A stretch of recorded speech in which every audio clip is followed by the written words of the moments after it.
Kia ora everybody, you're tuning into Dr. Burst from Auckland, New Zealand, and you're listening to another episode of the Pavilion Project. For those people tuning in for the first time, the Pavilion Project is a structure currently located in Henderson, and every 2 months it gets repainted and by a different artist. The structure itself was designed by students from Unitec and also funded by Eke Panuku Development. In this month's iteration of the Pavilion, we have an artist by the name Paul Walsh, whose practice is not limited to visual arts, but also expands to the realms of music, particularly DJing, and at one point also a web designer. You will have likely seen his work throughout Auckland as large-scale murals, and particularly in places like the Chorus Power Boxes and the K Road Rockshop. So without further ado, let's kick things off. So Paul, could you please introduce yourself and let us know where you come from? Kia ora, Paul Walsh. I'm a 45-year-old artist, born and raised in Rotorua, grew up in Wellington, London, and now I'm in Auckland, and I've been here since 2008. And I've enjoyed 14 years as a full-time artist, working in mural, canvases, watercolour, pen, whatever else.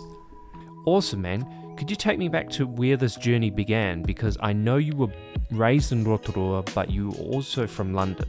Yeah, definitely. Nongataha, Rotorua. Lived there till I was 16, and I had hippie parents. So my dad left when he was young, but when he left behind a massive pile of prog rock albums. He also really liked the artwork of Dali and Escher. He spent time in jail for acid in the UK. He was very much into his psychedelics, and that definitely rubbed off on me just through the art that he left around the house. There's a painting myself of Dali called Sleep, which is this giant green head suspended on stilts with a man and his dog looking at it. I had a frickin' print a metre wide of that above my bed for the first 12 years of my life. And every time I went to the toilet, there's like an Escher piece that was on the back of our toilet wall. Like, you put art like that around a kid, and it's not really any surprise that you're going to end up obsessing over that stuff. So that was definitely, that hippie, the sort of free your mind mindset of the 70s. It kind of rubbed off on me in a really young age.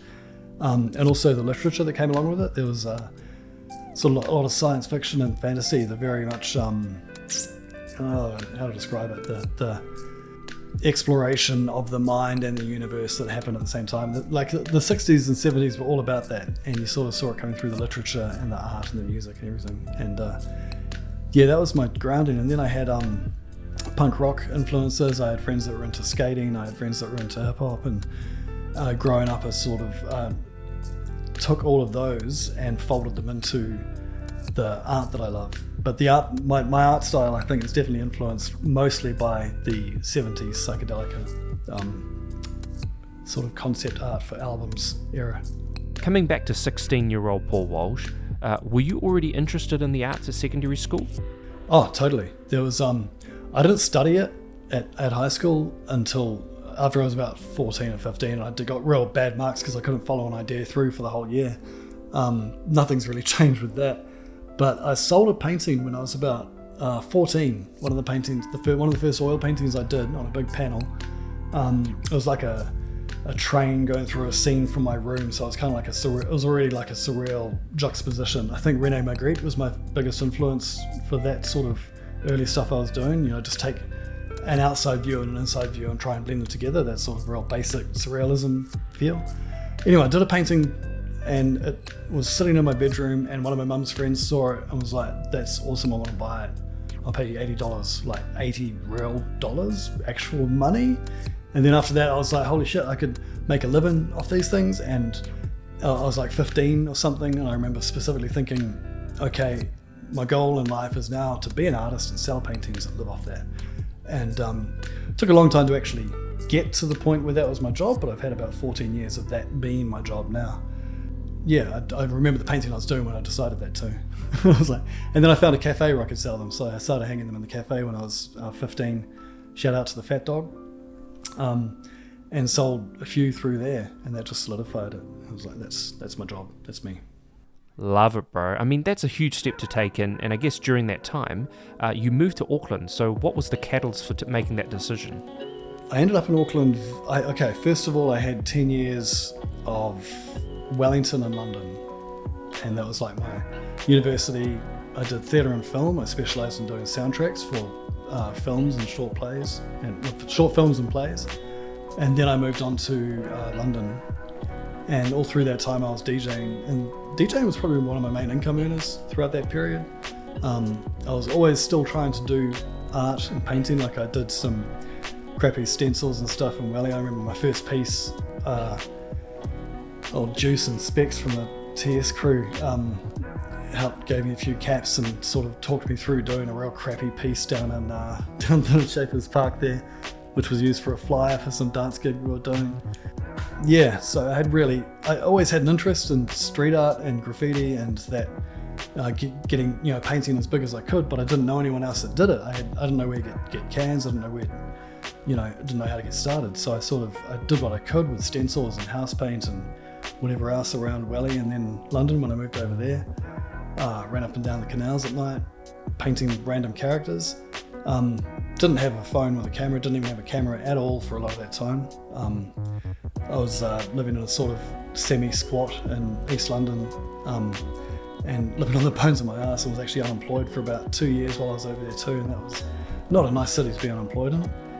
But through all that, I ended up landing back in New Zealand in 2007, and then I needed to get back to a city, so I couldn't live in Rangataha. So I had a friend up in Auckland, came up and stayed with him for a night, and I was like, holy shit, it's actually warm up here. I can live here. And then 2008 moved up here, and been here ever since.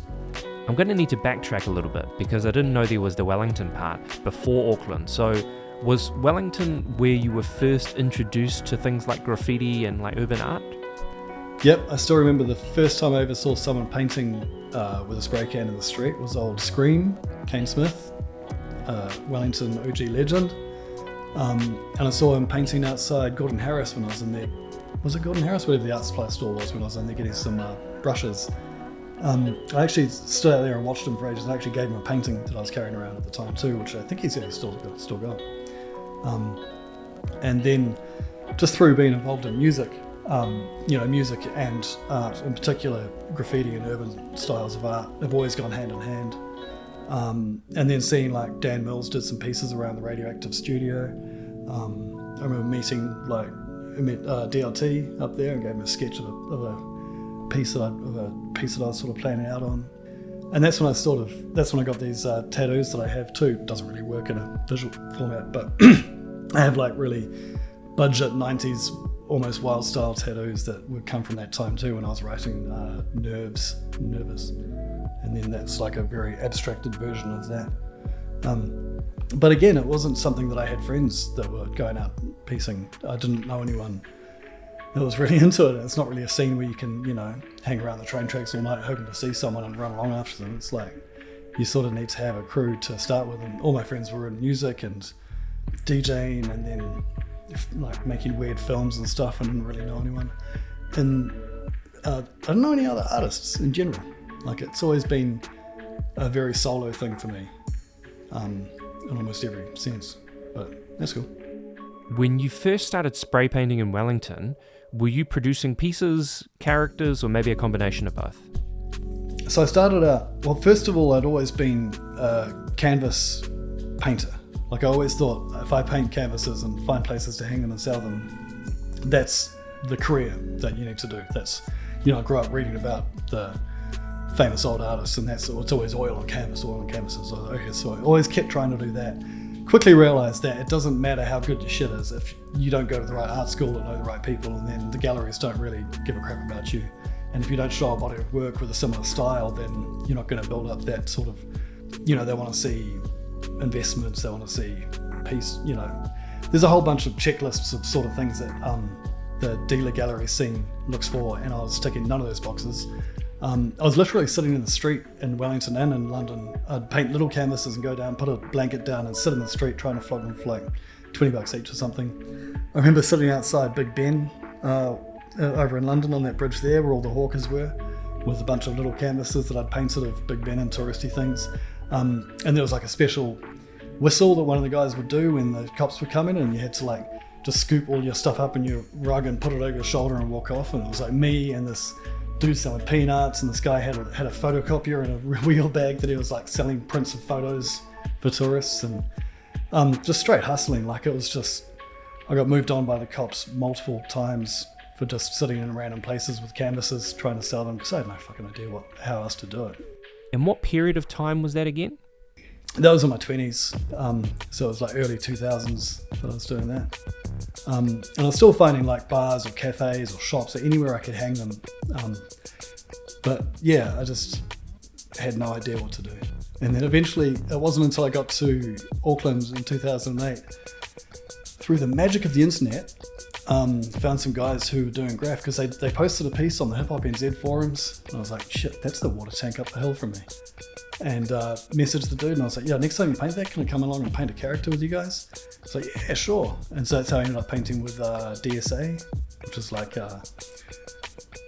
Cusp, Saint, Bile, Feral, these guys that were, they were into it at the time, but they were never that massive of a crew. But we used to just go, you walk like the Mount Albert to Mount Eden tracks, and they'd do pieces, and I'd do random little characters around them, like the old Parnell Yard or the freaking the Stormwater. I love that Stormwater so much. And so yeah, that was my introduction to painting with cans, and painting big and fast was going out with them guys. So it was quite far on in my art career. Like I'd been trying to be an artist in various ways for 15 years before I even painted my first big pieces with more than 3 colours. But it was all, there was never any question about being an artist. Just wasn't sure exactly what form that was going to take over the years. Gotcha. But once you linked up with DSA, how did that kind of influence the direction of what you were doing with the painting? Oh no, it totally did, because I started thinking, man, I've got so many characters that work well with pieces, and start using different color schemes. And also, like at the time, I'd usually just use roller paint because it was cheap, because I was just on the bones of my ass still.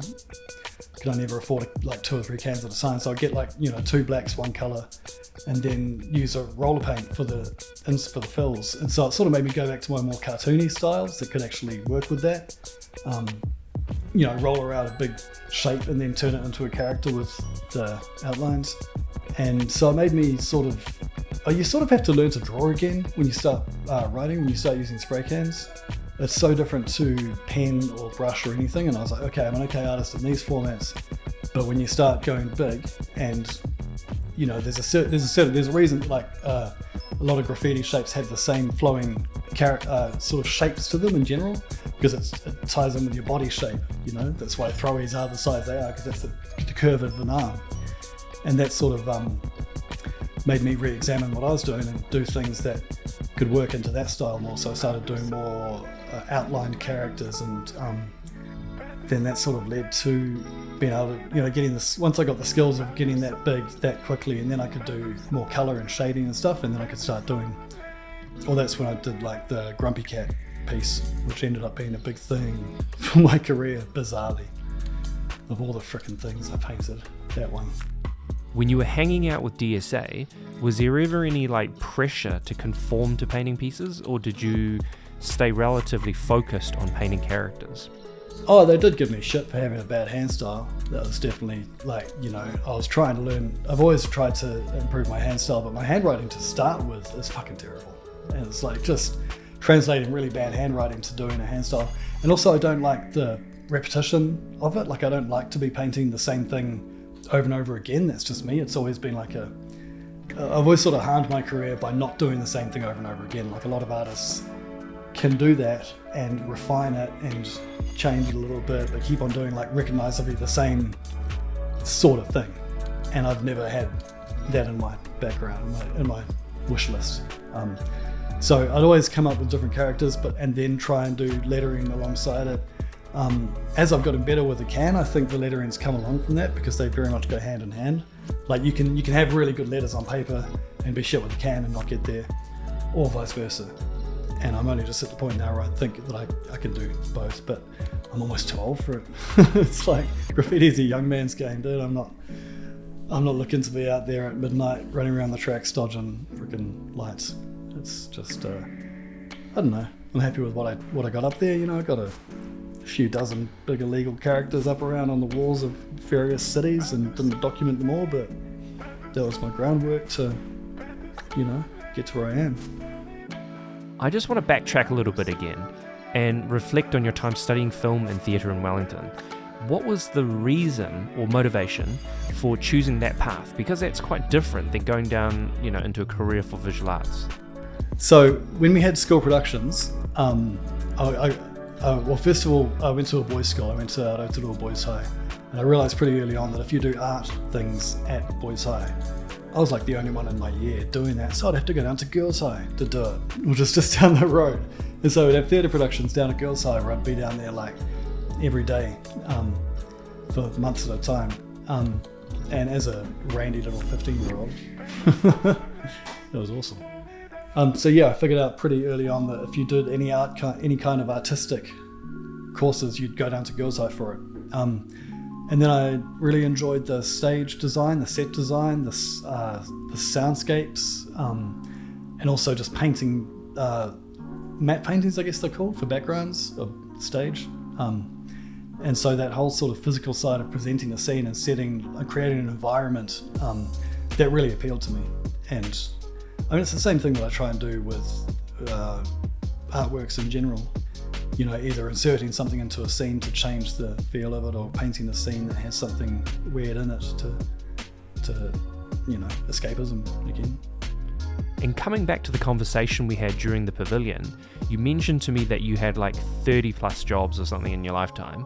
I mean, that's a pretty extraordinary CV of working experience. So what would you say were maybe 3 of the most challenging or difficult jobs that you had? All right. 30. I don't think that they all count as real jobs. Some of them were less than a week. The cooler ones were videotaping people going down a Whitewater River, down the Kaituna. Did that for a summer. Working at the Skyline Sky Rides there as well, showing people how to use the luge. Managed an outdoor bookshop for a couple of years. I was also a high school teacher.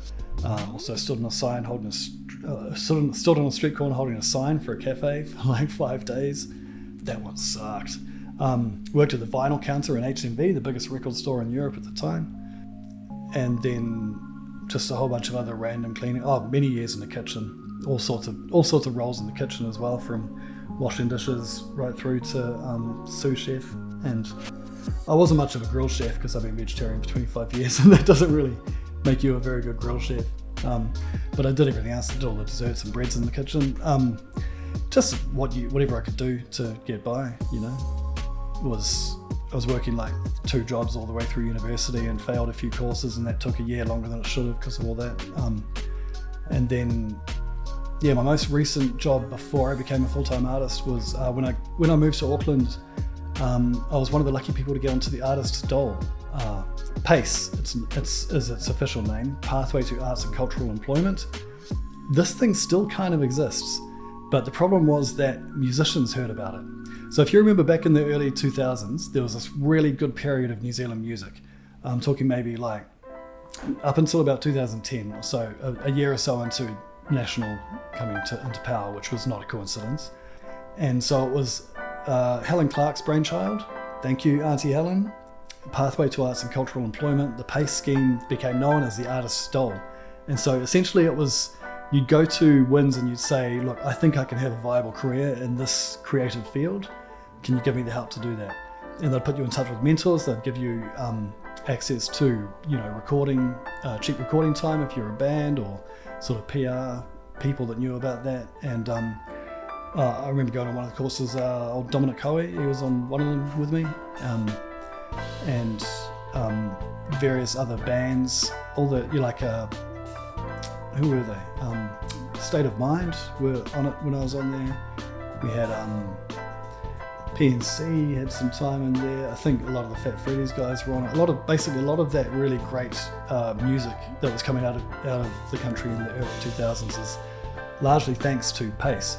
Unfortunately, the reality is that original musicians had a real hard time making money in New Zealand, and they had a lot of musicians that were having trouble justifying the program or being on it. I don't know. Arts in general are hard to make money, but yeah, I think it does still exist through a couple of providers. Anyway, I got hooked up with the Depot Art Space over at Devonport, And so I got ferried over there, and they were like, okay, so what can you do? And I was like, oh, I can build websites too. And they're like, oh, do you want to work for us? And so I ended up working with them over at the depot for about 2 years.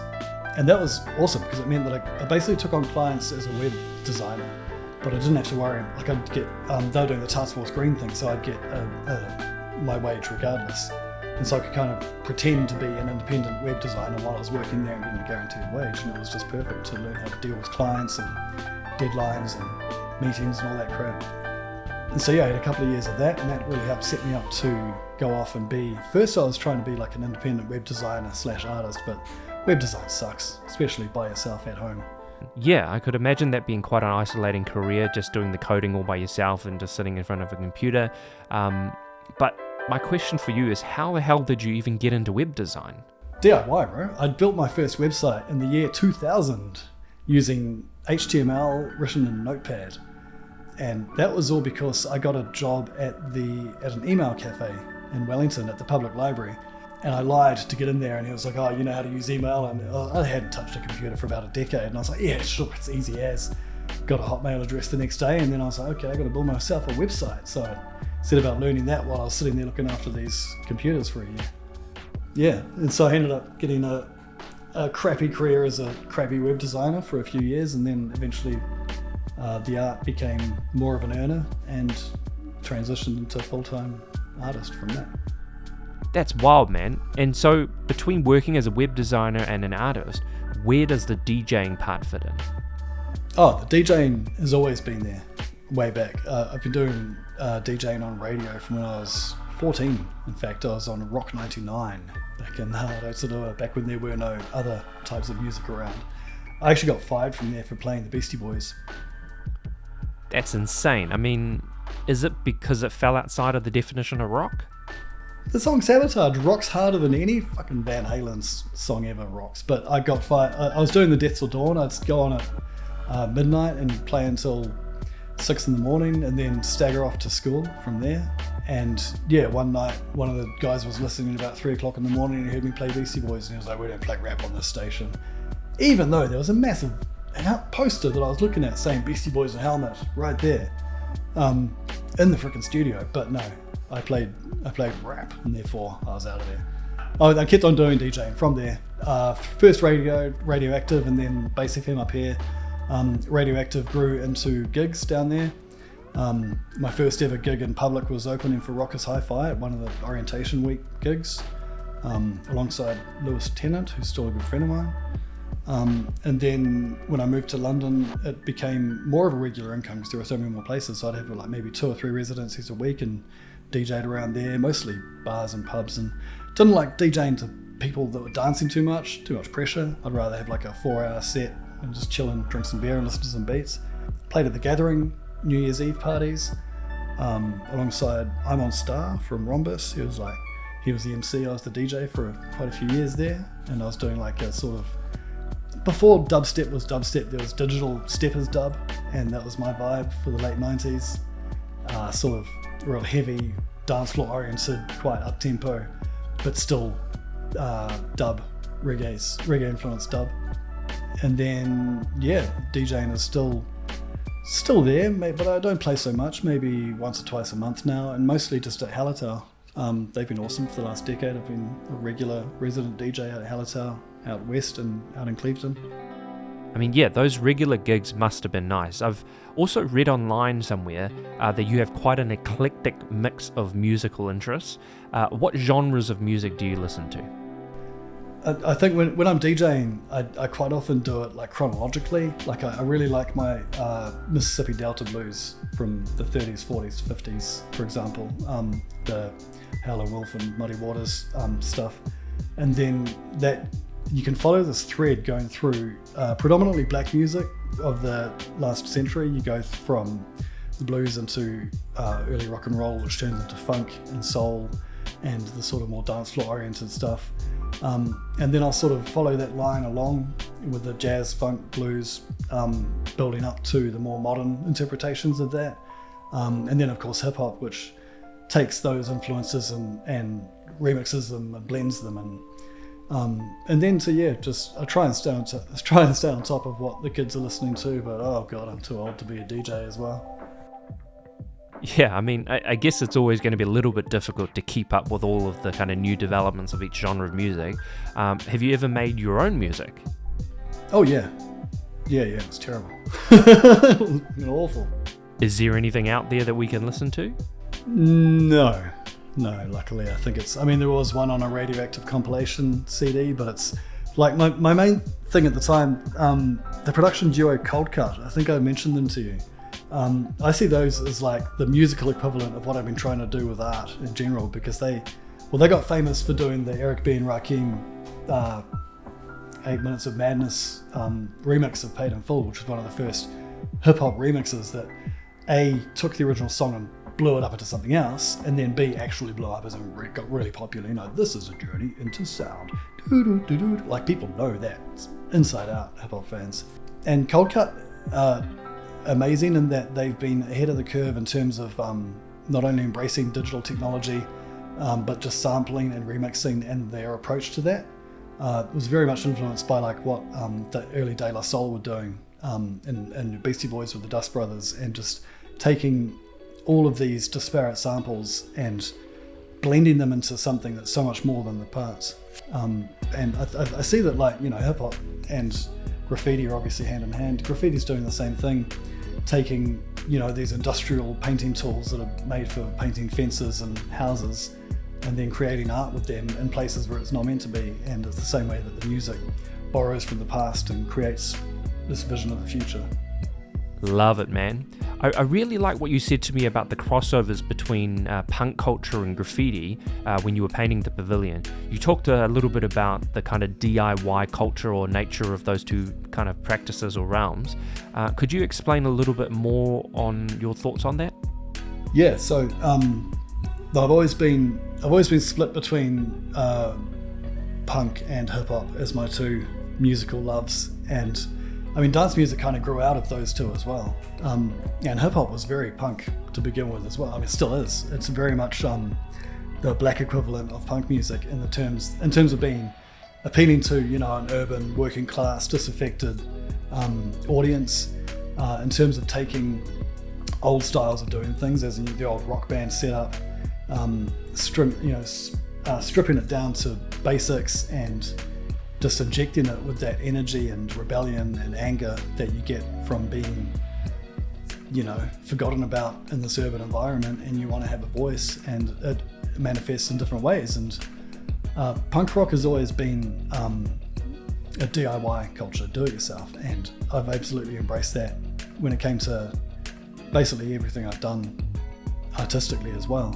And in the sense that, like, I built my own website, I started selling that, I find places to hang my art, I found somewhere to paint in the streets, and I just stuck into that. And I haven't been trying to go for a particular career. It's just ended up as doing what I can, where I can, and then trying to make that be a constant income, if you know what I mean. Like, I didn't wake up and go, like, I want to be this type of artist. It's just like, I want to survive and do what I can to get paychecks to do more art next week. Absolutely, man. And I guess you just got to do what you got to do to get by. And, I commend you on that mindset for not only being brave to be an artist, but in this current climate, of the economy being so tough, but also seeking alternative paths as an artist to get some cut through with what you're doing. And I think a lot of younger artists think that a career as an artist is only kind of limited to the galleries, which I don't think is always the case.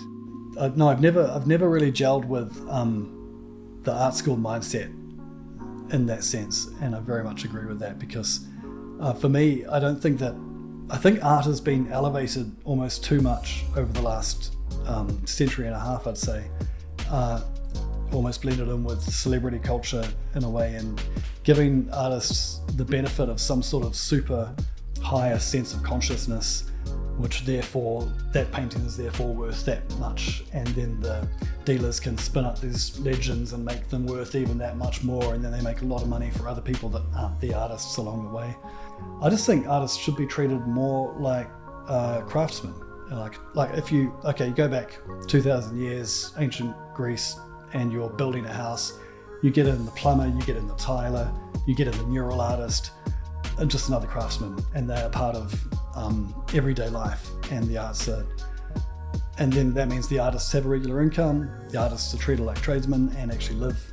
I'd love to get treated like a trade. I'd love to get paid like a fucking plumber, you know? I'd love to get that sort of regular income and that sort of cultural respect, as it were, because they're seen as the essential parts of life. And artists haven't had that for a while. They've been treated as a sort of higher beings that sometimes bless us. Either that or absolute bums that are just lazy and using that as an excuse to not do any real work. And that both sides of that piss me off. And I just think, yeah, arts should be trades. Yep, that's a very valid point. How do you think we could cultivate the value of our skill sets collectively in this country? Bro, in a word, unions. We used to have guilds for artists. Stonecutters, masons. There used to be guilds for skilled craftsmen. And now artists don't, it's basically a race to the bottom with fine artists, because it's like, oh, you enjoy doing it, so you should be happy doing it for whatever the payment is. And it shouldn't be like that. It should be like, oh, I could paint this wall for you, but my union decrees that I have to charge this much per meter, so therefore the least I can do it for is this much. And if you ask any other mural artist, they'll tell you the same thing. But now it's a case of like, oh, you won't do it for this much? Okay, I'll find someone who can do it for $200. That's trash. But I mean, I've been the guy doing it for cheap as well, so I'm on shaky ground saying that myself, because you just want to survive. You just want to do whatever you can, and it is something we enjoy doing, and I would be doing it regardless of getting paid or not. But at the same time, I should have been respecting my ass a whole lot more than I have been. And we should have a union and a guild for all arts. We should have a more collective approach. We have seen a bit of that recently. The pushback to the Auckland Council and the cuts to art funding are really like poking a hornet's nest there, and the arts industry did rise up. But there's so much of the arts industry that relies on funding over making any sort of income off their art, and they're almost divorced from the life of working artists. Like I don't someone who only deals in getting funding for art and has no commercial interests at all, I don't really see that as being that enmeshed with the community, because you're not doing things, you're not forced to do things that people relate to.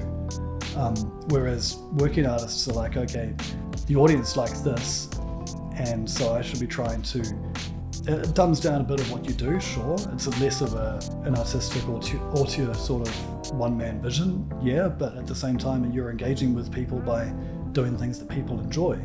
A lot of public art is about that. I don't paint walls with things that I'd necessarily want to paint on a canvas in my free time. I paint walls that fit the community, that serve the community and serve that space, and hopefully contribute to public well-being in general. Love your way of working, man, and public art should really be accessible and not limited to the white walls of a gallery. However, coming back to your work itself, for people who haven't seen or not familiar with what you do, what type of art do you create? Man, I like to think it's always unexpected. There's one starting word. Yeah, it's not a stamp. I'm not trying to say I was here, this was my thing, and just stamp that everywhere. I'm trying to make artworks that make you think, make you sort of catch in your eye and like, what the hell is that doing there? Why are there 3 ducks arranged like a 1950s wall piece on this metal box at the end of this road? Why is that guinea pig painted on a box with David Bowie face paint? I don't know. I'm just trying to do things that make people smile as well. A lot of the work I do is specifically for people who are stuck in traffic. And if you stop and look at a line of people stuck in traffic, they look like they're having the worst fucking day of their lives. Those are the most awful faces you ever see. And to anything that brings a smile onto these people is a bonus, I reckon.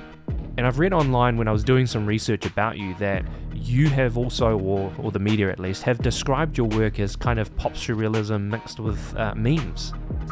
No, that's absolutely correct. There's a whole scene that came out of the US in the 60s and 70s alongside the psychedelic surf culture, known as lowbrow. And lowbrow is taking sort of cartoon and advertising, I don't know, it's sort of seeded by consumer culture. and then it's sort of reinterpreting that maybe in a slightly darker or weirder way, mixed up with the drug culture of the time and surf and skate cultures, and then you end up with pop surrealism / lowbrow. If you know Juxtapose magazine, that's essentially what they represent, that sort of scene and look. And of course very much tied in with graffiti and street art culture all along the way, because the medium of graffiti and street art lends itself to that look, with the cartoonish outlines, with the recognisable things doing and presented in weird ways. You've seen a lot of graffiti pieces where they take Simpsons characters and they're worked in different ways. Like, one of them sort of exploded apart, another one like uses the Simpsons characters to make the letters for their piece. So it's all about taking pop culture and recycling it in weird ways. And that's very much what my stuff is about. Oh, and the memes in particular, I didn't want to be known as the meme guy, but it kind of happened because the Grumpy Cat piece got well known, and then Chorus asked me to paint their boxes. And the Chorus cabinets, that's what the internet physically goes through. So like when I first did that first meme-inspired one, the Astro Sloth, and chances are that particular image had been through that box thousands of times by the time I painted it on there. I don't know if many people really picked up on that, and I sort of got pigeonholed as the guy who did the meme animals for a bit. And that's cool, but that shit's dead, man. Yep. Is the term artist a broad enough definition for you? Yeah, absolutely. I wouldn't think I'm not a graffiti artist. I don't think of myself as a street artist, because the things that I dabble in, but not much more than I DJ, it's like, just artist is broad enough for me. Sometimes you have to say multidisciplinary or mural painter, but like most of my days I'm not painting murals, but I am painting. And what do you think about street art? I think it's become a way to pay mural artists less. Okay, if you look at 20 years ago, if you wanted to hire 20 mural artists to paint 20 massive murals around your town, they'd be like, okay, you're paying me $300 per square meter, this is my base rate, this is yada yada. Now you can just say, I'm having a street art festival, come and paint these walls, and maybe I'll give you $200 petrol voucher. And it's become a way to capitalize on the popularity of graffiti and street art, and just to sort of, artists, again, going back to what I said about guilds and unions, like we should be getting paid for all the work we do, even when we're shit. And it's a way to avoid that. But at the same time, it's a difficult one, because if you want to paint big walls, you got to practice by painting big walls. So it's a difficult one to sort of get around. But I think that, I'm sick of the term street art as a style in itself, if you know what I mean, like as a destination. I think street art is a description of a medium and something that goes along with styles and genres and other stuff, but in itself, it's kind of vapid. It doesn't have much thought to it, and it's going to date badly. Same way that Banksy's played out now. That's interesting, because quite a few people that I've had conversations with don't really like that terminology, or even being associated or labelled in that way. So coming back to your work, I know that it's going to be a difficult question to answer, and it could easily be very wide and varied, but aesthetically, who are 3 practitioners that you're most influenced by? It depends how I want to frame it as well, because like there are the gods that I look up to, who are Dali, Escher, and Magritte. But they're all old news now. Contemporary people that I really love. Ron English is near the top of the list. That dude's just insane with his creativity and the scale of his works. Decipher, New Zealand's own, as far as technical abilities and presentation of scenes and composition and colours, he's just amazing. Other ones like murals, I don't know, Adnate's murals are just crazy, the way that he gets the lighting and the skin. There's so many. Yeah, I could do a roll call of like 20 artists that I low-key rip off all the time. But if you steal from 3 places, that's inspiration. Love it, man. And I guess in relation to the pavilion itself, there was quite a unique reference to the work that you actually created. Could you run us through the concept or idea for the audience behind this particular work? So when I first saw the sort of when I first thought about painting on the pavilion, I wanted to make like a mechanical robot insect type creature. And just looking at the shape of it, it kind of looks like an AT-AT from Star Wars, and just those weird wedge shapes and the way it's like heavy at the top and the bottom. I wanted to do a robot thing. And then I thought, well, that's biomechanical, and biomechanical is almost trademarked by H.R. Geiger. And I thought, what the hell, why don't I use Geiger as a direct inspiration for this? And then I had this really cool coincidence, because through various weather issues and everything, the day that I ended up coming in to paint the pavilion was Friday the 12th of May.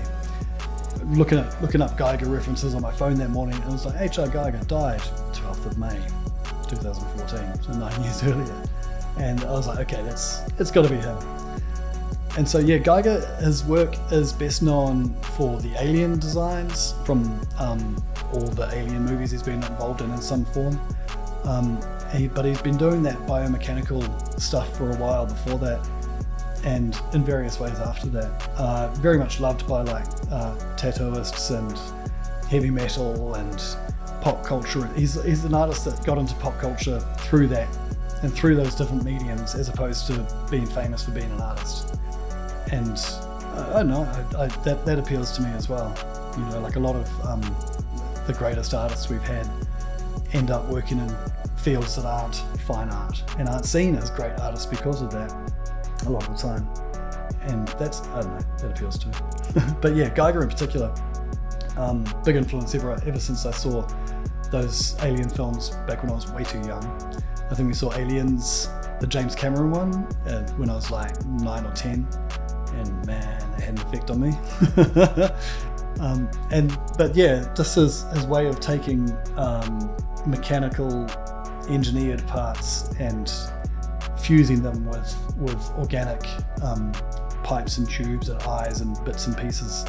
I just thought that was a really cool motif to decorate this children's play area.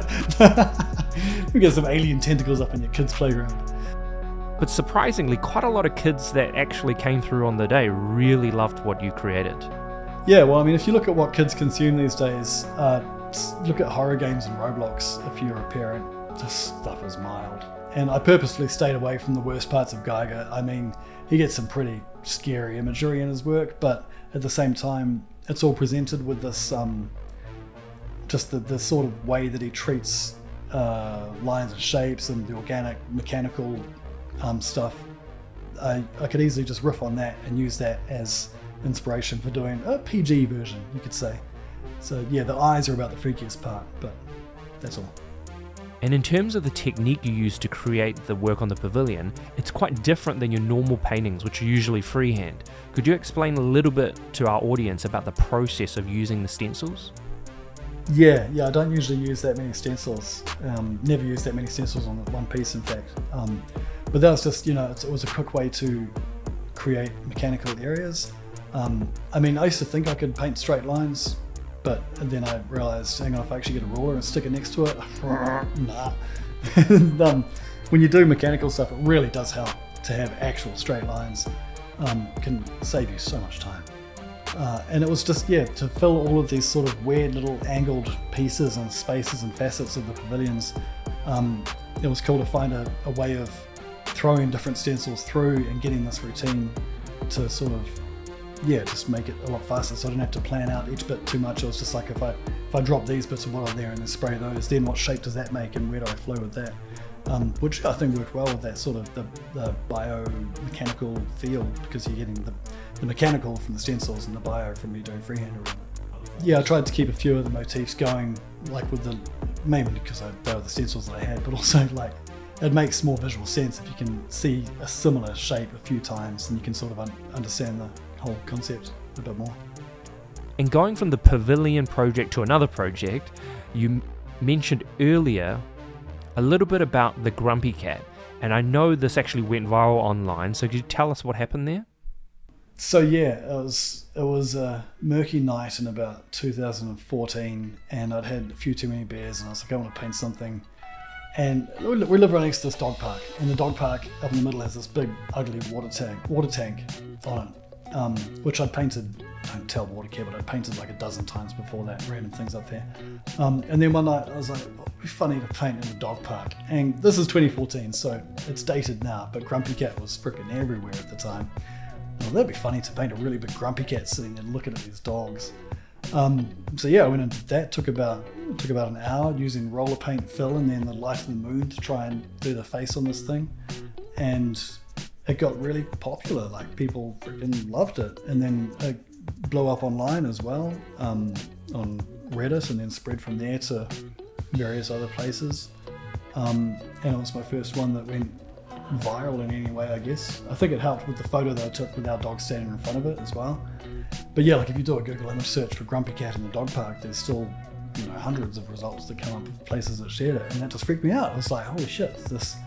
And so up until then I hadn't really used much recognizable pop culture images or anything like no sort of fan art stuff or even musicians' faces. I didn't use anything that anyone knew. I was trying to create entirely new worlds, and I was like, well, hang on, if I need to get a bit more, if I want to get more eyeballs on my work, then I do need to have something that they know to drag them in there. And so then that's when I sort of started doing those meme-inspired boxes after that, after Chorus got in touch with me, because I did Grumpy Cat. It stayed up for about 6 months. They buffed out everything around it, left Grumpy Cat. Then eventually someone did a big roller piece and it all dripped all over it and the whole thing got wiped out.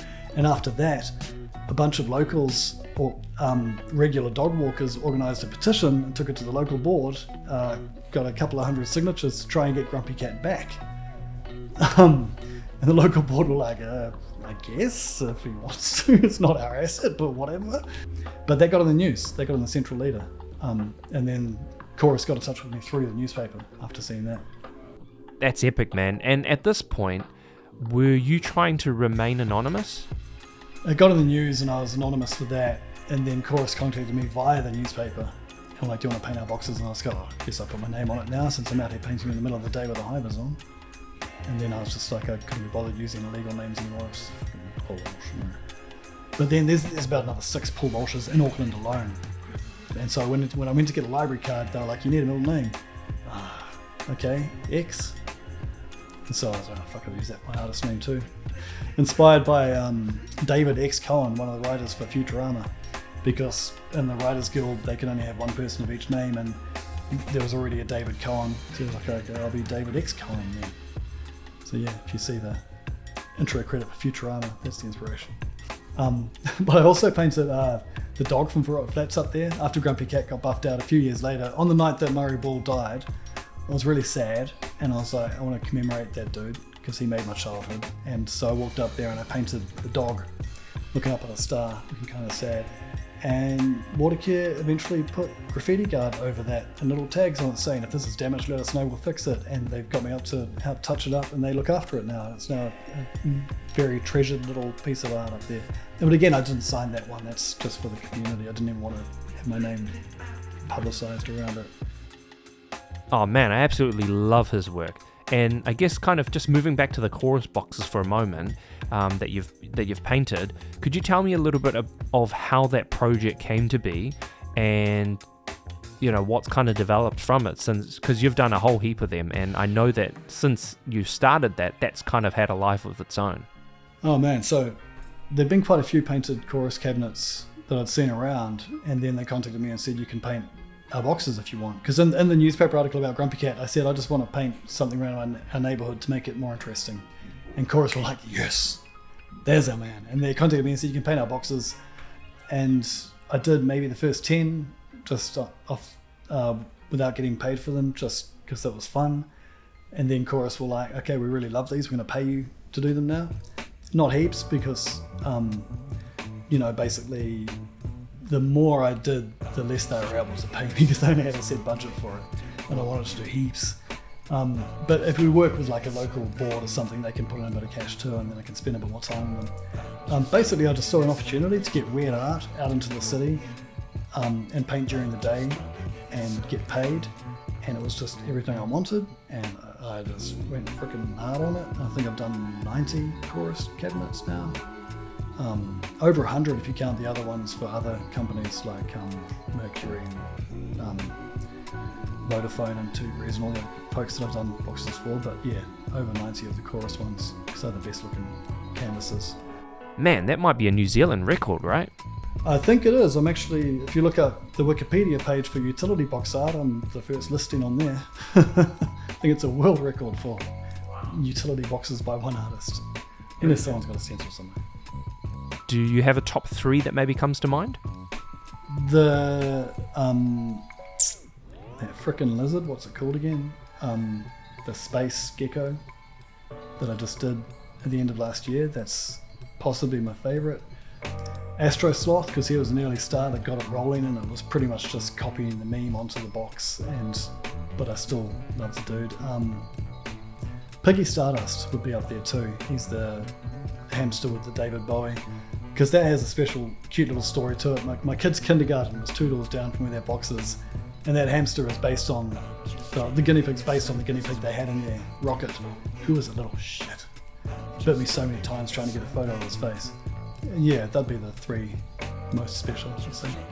I mean, yeah, those are definitely some great works, and yeah, my favourites too. How long has that chorus project actually been going on for now? 2014. Just come up to 2013. So 10 years now. That's awesome, man. And just a note as well that this project isn't something that you've just been working on. I know that Chorus also do expressions of interest for other artists to get involved. Is that right? Oh, it's an ongoing thing. If there's any artists out there that want to paint chorus cabinets, get in touch with them. They're always keen to see designs. They have so many of these cabinets, and it's always better for them to have an artwork on there than to have an empty box or a graffiti covered, like tags and rubbed off tags and then scratches and then stickers and all the other crap that goes onto them. Have an artwork there, it discourages a lot of that, and they prefer that. And it's one of the few times when it's an artistic job that gives, when people say, oh, this job's great exposure, a lot of the time that's bullshit, but these ones, literally thousands of people see them every day, and it's the best exposure you can possibly get. It becomes part of the street, like a landmark sort of thing almost. I mean, it's incredible to have a platform like that, especially for artists, and for those who are interested in getting involved. Do they actually have quite a lot of creative control, or is it quite curated as to what actually goes on them? Sometimes if you go through a local board, you got to submit a design beforehand, or if chorus don't really know you, then it's just polite to say I want to paint this on your box. But like with me, I've been given, because I've done so many, that they're just like, oh, whatever, if there's any you want to do, just let us know where the box is and we'll add it to the register. And they've actually had people paint them without permission at all, and they've sent me photos and they're saying, did you do this? Because we don't recognize it. There's one painted like a Weet-Bix box out the back of the hospital, at the back of Green Lane Hospital. Someone's painted one like a Weet-Bix box. Of course, sent me a photo like, did you do this? Because we don't know anything about it. So yeah, they're pretty much free game. Like, if you have an idea for one, then send them a sketch. And if you can, they do have calls for interest around the regions as well, in conjunction with the councils, and they pay pretty well. They pay $800 for the smallest, up to $2,000 for the biggest, which is well worth the time to do a submission. Absolutely, man. And to have the longevity of the art to stay up in the public and contribute to the city's visual landscape, that's always going to be a positive in my eyes. So bouncing from one project to another, the Karangahape Road rockshop wall has also become quite iconic. Could you tell us a little bit about why you paint that wall and why it gets revamped so regularly? I think that's 10 years ago this month. I actually did the first one. I was going to do a little reel celebrating that, actually. And what was the concept behind doing that? I was walking from the bus down to the studio one day, and I saw this wall with, it was almost like a half-finished piece of graffiti that had been half buffed. It was looking like shit, basically. And it was pretty much in the Simon Street Cemetery on the side of the rockshop.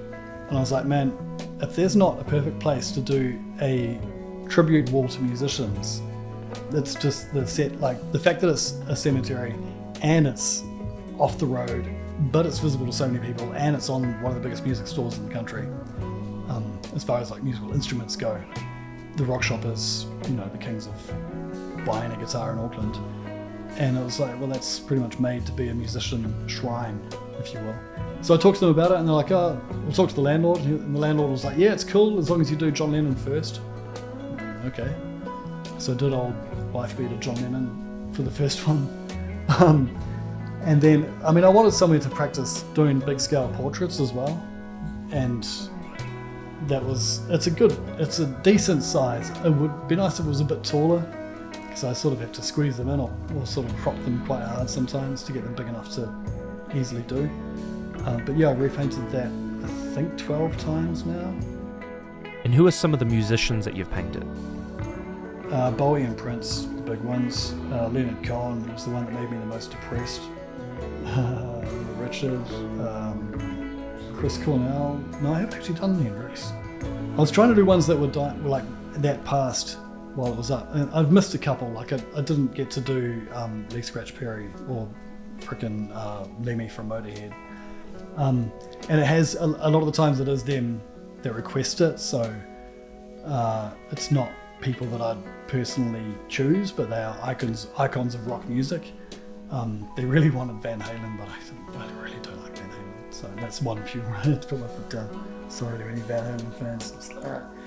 But Chris Cornell from Soundgarden was one that I pushed for because I love Soundgarden. You never know. Yeah, some people have found out that these musicians died when I painted them. It's What I find interesting about your projects is how they contribute and or respond to the environments in which the art is going in.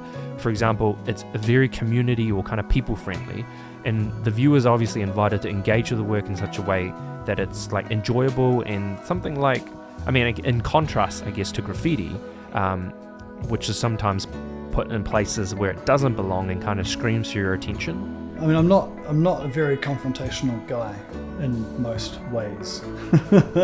If I'm pushed, I need to be, and I can be, but I'm generally like, fuck it. And so, when it comes to doing public art, I'm not trying to put my balls in everyone's face. I'm not trying to just get out there and be like, this is my shit, this is my name, this is my shit, this is my name. I'm not trying to do that and punch the world in submission. I'm trying to do things that make little kids go, what's that? Can you paint? What is that?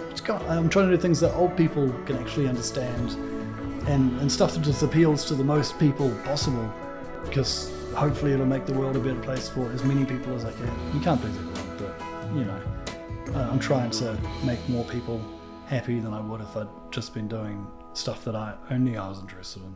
Yeah, I serve in the community, and you always got to serve someone. A man of the people. I like it, man. Now, in relation to your studio work, which is perhaps a different thread of stuff that you're working on, what types of ideas do you explore here? Or is it kind of similar to what you are doing in with the public murals? Yeah, the studio work has really changed after doing so much of the public artwork.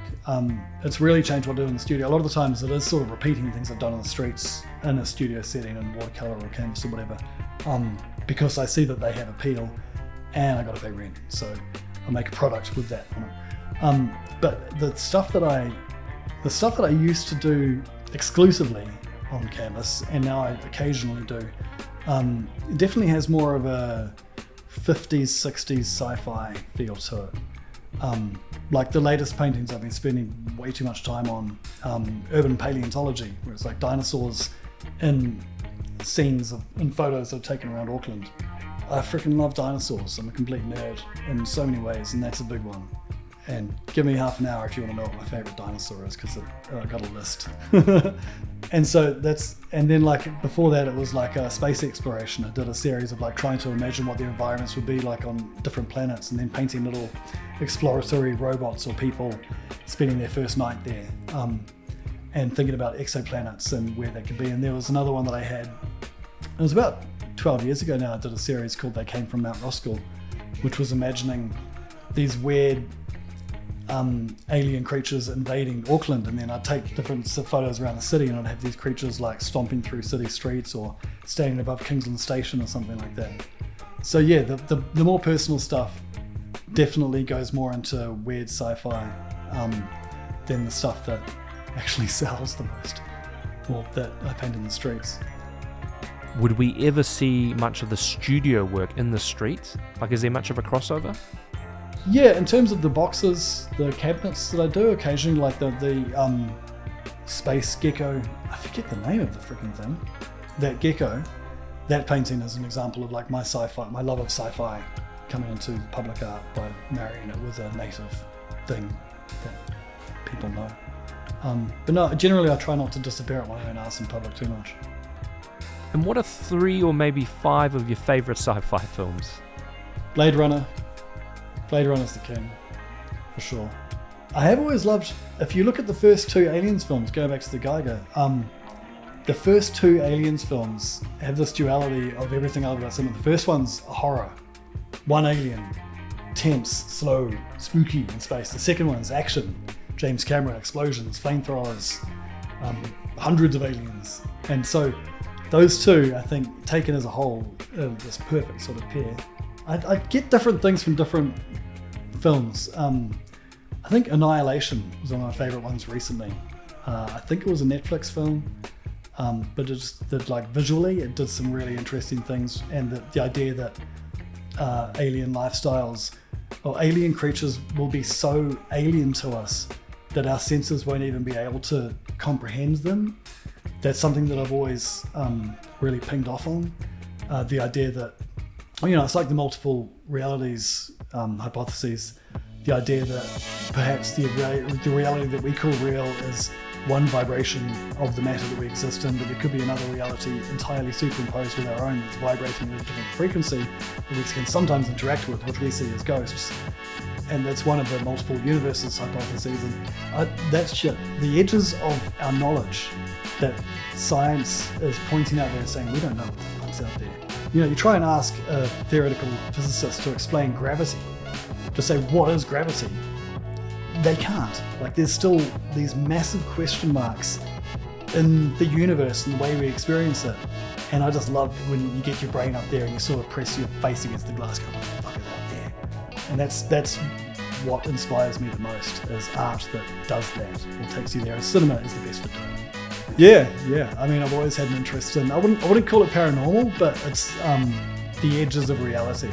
And that comes from growing up with an acid-soaked father and psychedelics all through. I don't want to tell you the drugs I've done over the years or the places they've taken me, but pushing your mind and your experiences to the extremes and then trying to organise how you comprehend your reality based on those. And with the current body of work that you're creating in the studio, do you ever have a plan on where all that stuff is going? Like, is there a potential solo exhibition on the horizon? I don't know, man. Exhibitions are a hassle. I tried to do one. I'm too DIY again, and getting the posters printed and the beer organised and doing all that shit. It was just too much. I found a cafe over the road where I can hang them. That's about as far as I want to take it. I'll do it digitally. I present them online digitally as a series, but to actually physically get them in one room so that a random 30 people can walk around them for a night, that's just too much fucking hassle. And I haven't really found a gallery that would accommodate that in the way that I'd want it to be accommodated. So, no, for now it's just going to be a collection. And back to the public art, do you have a favourite mural that you've ever created? Oh, the one of my daughter on Dominion Road. It's a really nice building to paint on. It's got this beautiful concrete that I was able to leave big patches of it. It's 100 years old, I think, the building, 1910 or so. And the fact that it's my daughter, and I got to paint her 6 meters tall when she's at the cutest stage of her life. But then just the whole making of it was really surreal, because I painted it the week that we went into lockdown. I finished it. I literally finished that painting, got down off the scissor lift, rang the dudes to go and pick up the scissor lift, hopped in my van, drove home and didn't leave the fucking house for a month. No. And no one acknowledged the painting because of that, because there was too much other shit going on. And so I just did it, and then it just disappeared from my memory. And then it was like 3 months later that I actually saw it again, driving down with my daughter. I was like, oh my God, that's right. And so yeah, it was kind of had a weird sort of genesis because of that. I would have said the big jar in Avondale, but I fucked up the bottom left corner of it and I hate it now. I'd love to go that big as much as I could, but it's just hard finding the spaces in the scissor lift. I remember watching a video online and you mentioned that the octopus one was one of your favourites, is that right? No, as far as like an actual standalone piece of art, I think that's one of the better ones I've done, because I actually restrained myself in terms of like colour and composition. Yeah, that's a really dope piece, man. And so alongside all the murals and studio work, you've obviously, you need a place to create all this stuff, in the studio. Could you tell me a little bit about the studio that you're occupying at the moment, where that's located, and what it's like to be part of that kind of K-Road context and community? It's an odd one, this studio. There's about 7 of us up in here. I only really know 2 of them, and I hardly ever see most of them. And so it's very much like the rest of my artistic career. I'm just up here doing my weird shit by myself most of the time. But just being in the heart of K-Road gives a sense of community. I've always got some noise going on out there. There's always motorbikes and buses and fire trucks and drunk people screaming and all the energy and chaos of the city while I'm doing my weird lonely shit by myself. In this little room above it all. And I think you really need that. I mean, humans in general, we need a third place, okay? If you have your place where you work, the place where you sleep, and then you need like a third place to go to. And just being around K-Road gives me that sense of community, and that I can just go down there and see someone I know and, spend an hour drinking a bloody pot of tea in St. Kevin's and then come out and drink a beer in Verona, and I'm sitting there sketching the whole time. So it gives me it makes being alone less lonely, because my job is being alone, making art. That's a sad one doing that. Shit. The word loneliness is kind of interesting, actually, I think, because when you're working in the studio, it's obviously very isolating, but in stark contrast to that, you're also working outdoors, which is very public, and you're engaging in conversations with all sorts of people at different stages of the painting when they walk by.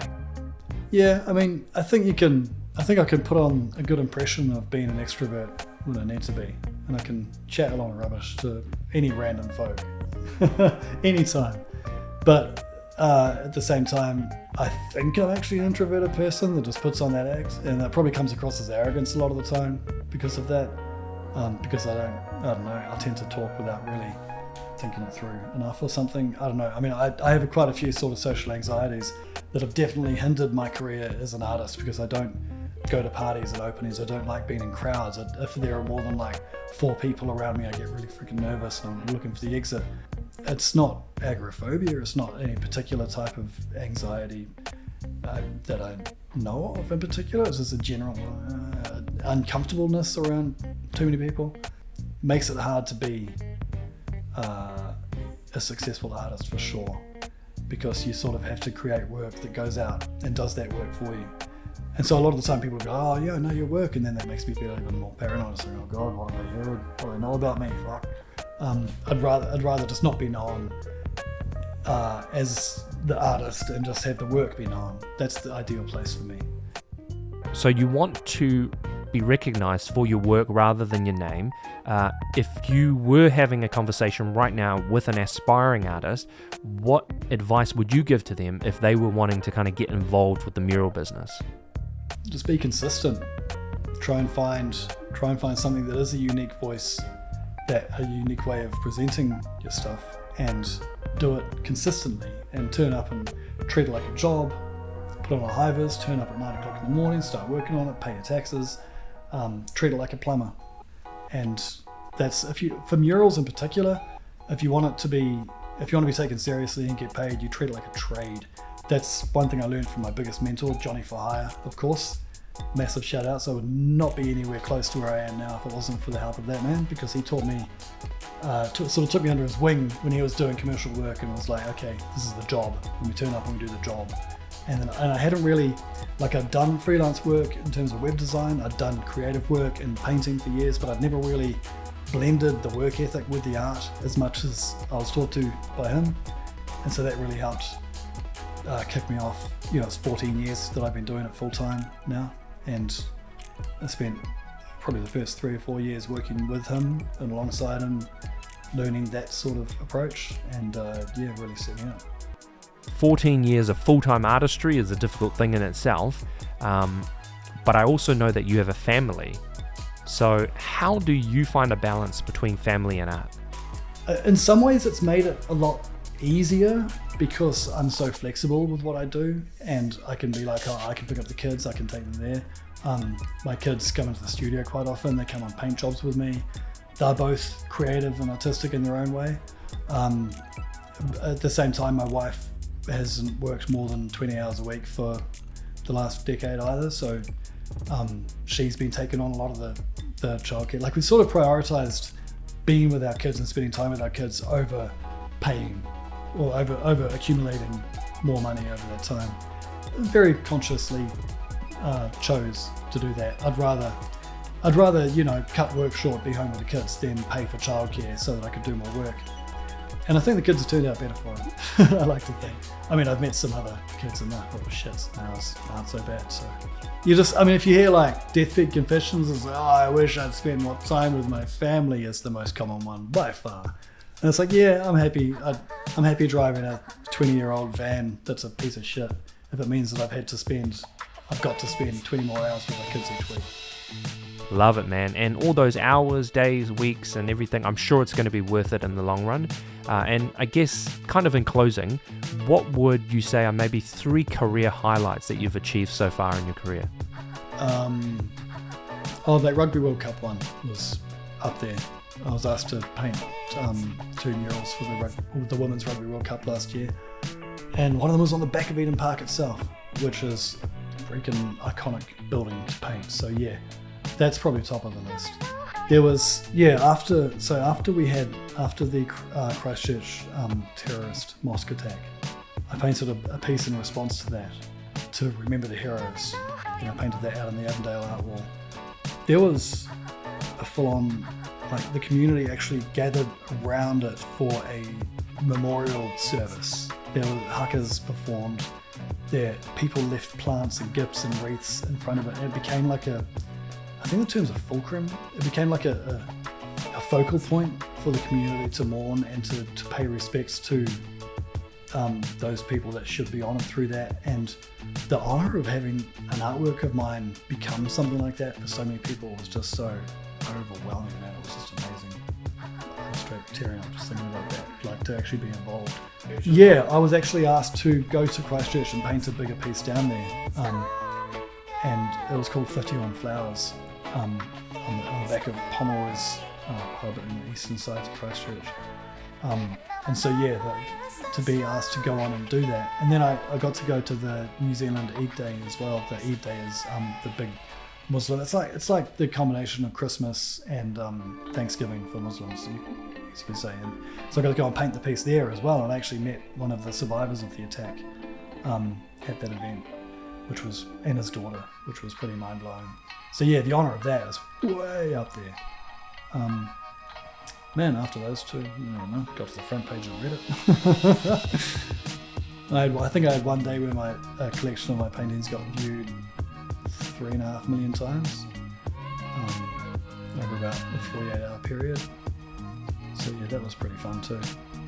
That was when I got like Canadian Broadcasting Service and BBC phone calls in the same day.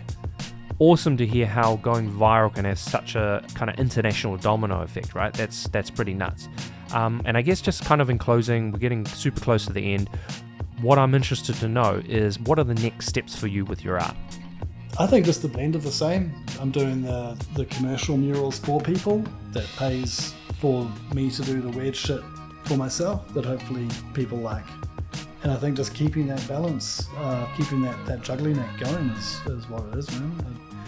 I can't really be accused of selling out because my plan was always to sell out. That was the goal, because I wanted to make a living off this shit. I couldn't afford to just be an artist by myself doing whatever the fuck I wanted. That's expensive, man.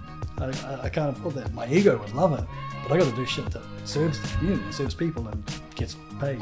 My work has to be commercialized if I want to survive and I want to feed my family, and I do. So yeah, I don't have shit to sell out, man. Whatever is worth sale. And in closing, would you like to make any shout outs?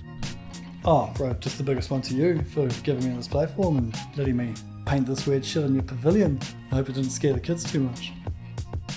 Awesome, bro. Thank you so much, Paul. That was a wicked conversation and really great to get some insight into your journey in the arts and how you've kind of arrived at your current destination with where you are in life. I'm super excited to see where you take your practice. and all of the stuff that you're doing in the studio and in the public. I really look forward to seeing how all that stuff develops over time. So to our audience, if you have managed to sit through the whole video, hopefully that was insightful for you and you learned a little bit about Paul and his kind of journey in the arts. Huge thank you also to Eke Panuku for funding this project and enabling public art to be more accessible for the community, and obviously this digital component is so that this project has a life of its own online and obviously available for people to listen to for the future. We also hope that by providing the Pavilion as a platform for artists, it gives them an opportunity to not only showcase their work to the public, but to enrich some of the spaces in which is used by the community. So thank you once again for listening, and stay tuned for the next episode of the Pavilion Project. Peace.